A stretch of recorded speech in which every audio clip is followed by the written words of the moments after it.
Hello everyone, how are you today? In this video, I'm going to tell you guys about the concepts and theories of English morphology.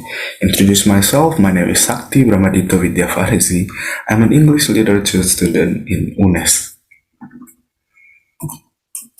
To the next page. So what is morphology? So morphology is the branch of linguistics that studies structure of words and word formation. Understanding how words are formed and what semantic properties they convey through their forms enable human beings to easily recognize individual words and the meaning in discourse. So you guys might be wondering why language is developed and exists. So language developed for communication, of course, to facilitate learning, the use of tools and weapons, to plan hunting and defense, to develop a theory of mind, and the tools of thought, and to attract and keep a mate. So language is used for a lot of reasons, a lot of things.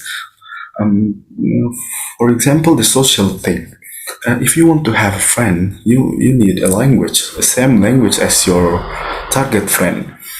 If you don't connect each other, it will break your relationship with them. So language is important in this situation.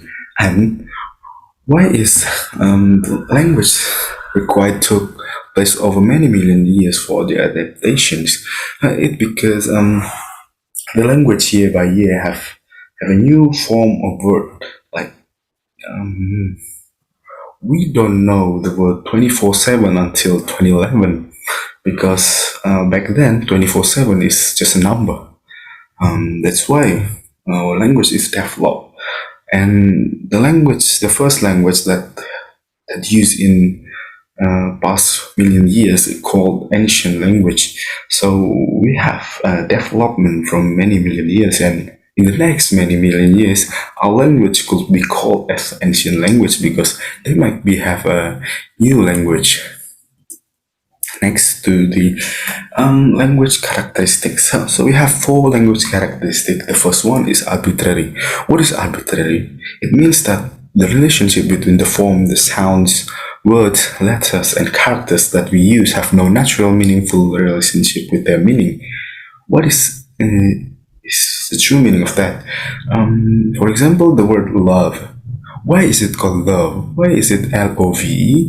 It's because it is the agreement between two people to call the feeling love, love, not any word.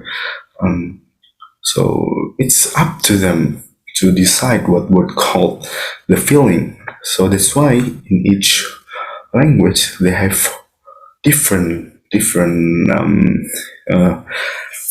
words called that feeling love. For example, in Indonesia it will cinta, or in any word, any language, I don't know what. So basically it's arbitrary. The next one is systematic. Ordered in such a way without such a system, sentence will have random chaotic meanings and would be useless for effective communication. So language needs to be systematic. The SP or V, if I'm not mistaken, is need in language the structure. So there are no confused between the use of the language when we talk to each other. The next one is social. We depend on others when learning language, and we constantly borrow one another's use of expression. Language helps us perform various social functions, and many of its uses have become institutionalized. So language itself is a picturized of a social thing that we need. So between me and you, we could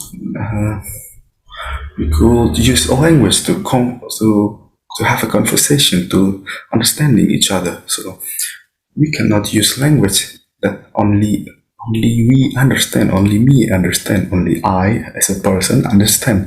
Everyone needs to understand the language as well. That's why language is social characteristics. The next one is complete. Not lacking any words that could be performed in any situation possible. Comparing its language words would be possible without any problems. So a language needs to be complete. You cannot have a word in a language that cannot be translated into another language.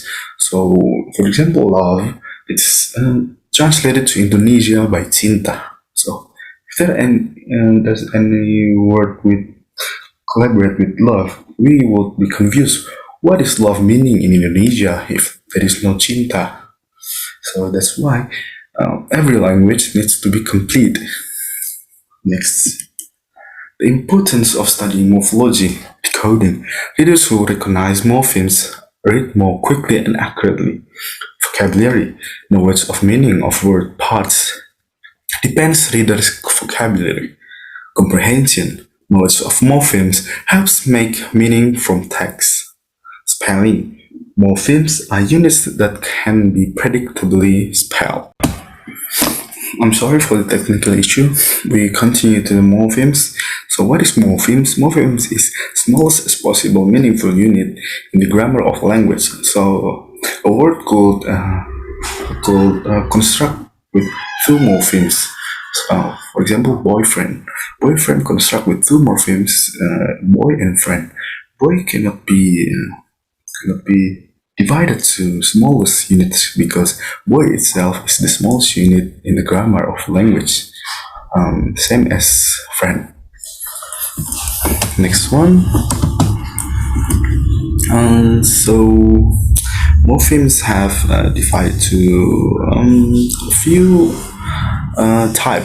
First one is free morpheme, the type of morpheme that can stand alone as word by themselves. For example, friend, tree, guy. As I mentioned, they can be stand as themselves without any morphemes to clear them. Free morphemes have two categories. Lexical morpheme, referred also as open class because we can add morphemes to these words. These are noun, verbs, and adjective. For example, girlfriend. Girl is noun, friend is noun. They both are free morpheme. But if they be combined, it's possible to be a morpheme that we call lexical morpheme. Next one is bound morpheme. These are affixes that must be attached to the word. So affixes is a morpheme that needs to attach to word to make it meaningful. For example, we have prefix in front of word affixes like a or an or miss, etc. And suffix in behind of words like li, in, or ad, vice versa. Bound morpheme also divided into two categories. Next page. Bound morpheme divided into derivational morpheme change the part of speech of the word when added to the free morpheme, but there are some exceptions. Class changing, pay, from verb to payment, add of men become noun, and class maintaining, which they don't change the class from paying to payish, and same of adjective. This one is inflectional morpheme, morpheme that are used to indicate aspects of the grammatical function of a word. For example, noun, possessive noun, plural form, verb, third person singular, progressive verb, past tense, past participle, adjective, comparative, superlative. So we near into the end of video. So language characteristics are arbitrary, systematic, complete, and social. Language developed for communication to facilitate human. Morphology is the study of word structure and formation. The smallest meaningful part of the word is called morpheme. Morphemes have two classifications: are free and bound morpheme. And you must remember it very carefully. So thank you for the attention. I'm sorry if I have many mistakes in this video. I hope it will help you guys to learn about English morphology, and see you in another video. Ciao bella.